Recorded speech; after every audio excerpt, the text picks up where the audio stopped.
Чувак, we're here. Pull yourself together. We don't have long before nightfall, okay? Okay, with the tunnel collapse, the only way to reach the escalator down to theater station is cross the surface. Hello ladies and gentlemen, welcome to this, and I sound and look like shit because I have the flu and I'm absolutely sick as shit, but I figured I would do this video anyway. And of course this is my Metro Last Light review. I actually reviewed it a week ago and I completely forgot to share it and do a video with it, so you link in the description if you want to go and read it, see what I gave it out of a glorious score of 10. Spoiler alert, it's not a 10, so don't get excited. But Metro Last Light, let's review this game. So Metro Last Light is the sequel to Metro 2033, which I played, which was an alright game. The combat was crap. The story was pretty good, the setting was awesome, but the controls felt all awkward and crap, and that's pretty much the same with this game. So I thought I'll set it up. You're in a post-apocalyptic Russia. How original. But it is original because you're underground in the vaults. And I like to point with my hands, but I'll probably be showing gameplay. If I don't show gameplay, I apologise, and you can tell that this review is professional.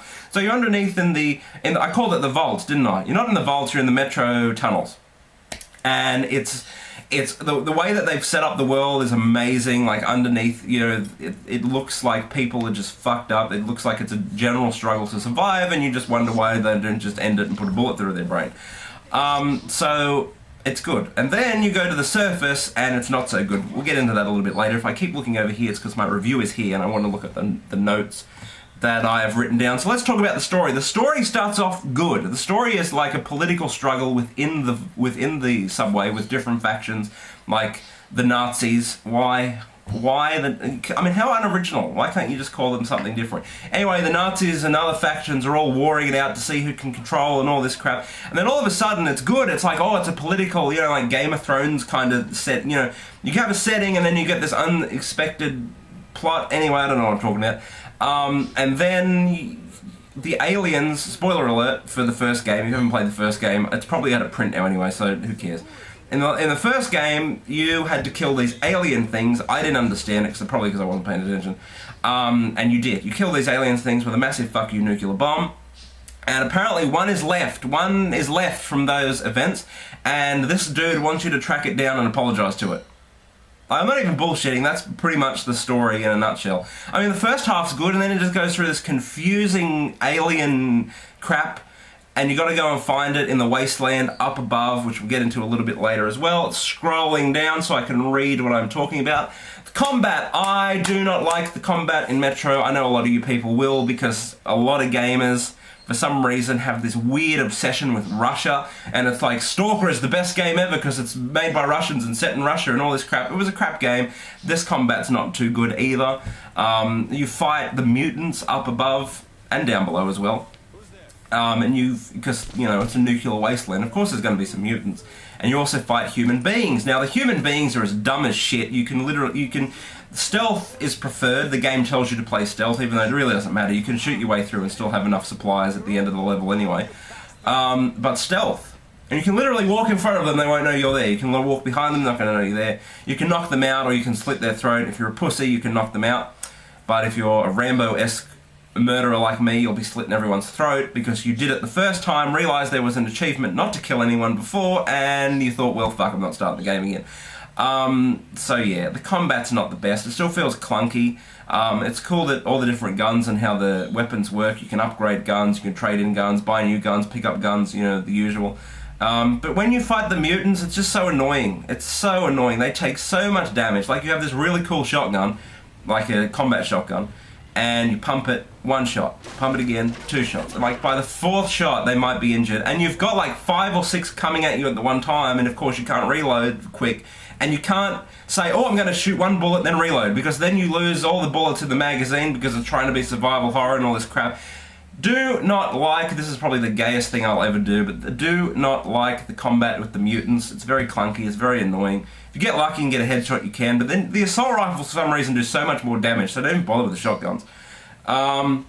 What are we talking about next? Professionalism is my forte. Oh yeah, this kind of annoys me, right? Like, it's a linear first-person shooter. It's in levels, you go from point A to point B.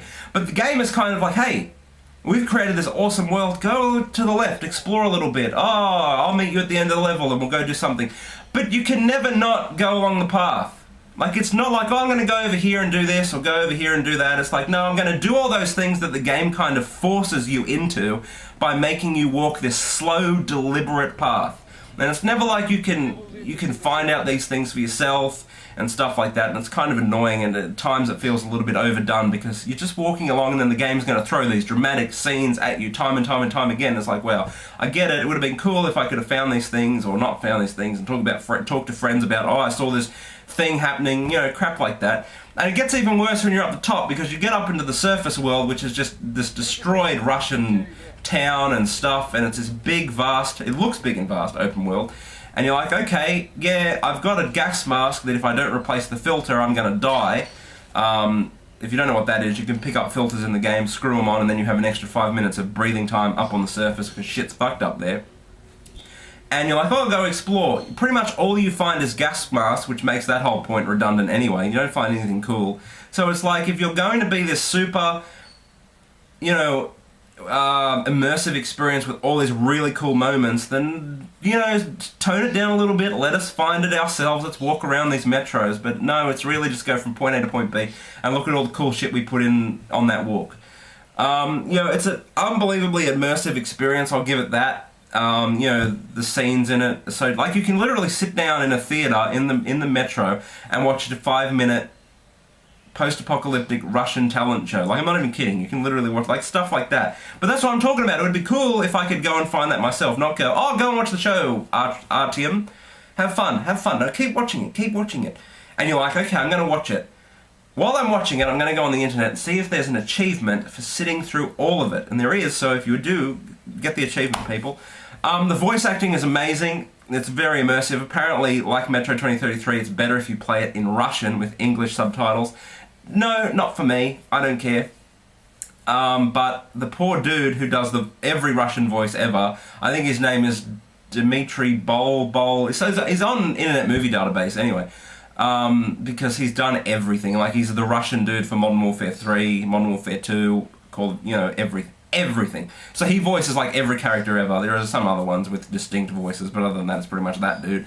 But it's still pretty cool. The game's glitchy and broken a lot of the times. Like, I've had glitches and stuff happen that it kind of takes away from the immersiveness. But, you know, it's a fun game. Like, it's still pretty solid, but it's just annoying that for such a great world that they've built, the gameplay's really not that good, I think. I mean, a lot of people are going to love the gameplay, and that's fine, but not a big fan. So, tell me what you guys think. Read the review, link in the description. Until next time, I'm out. Rate, comment.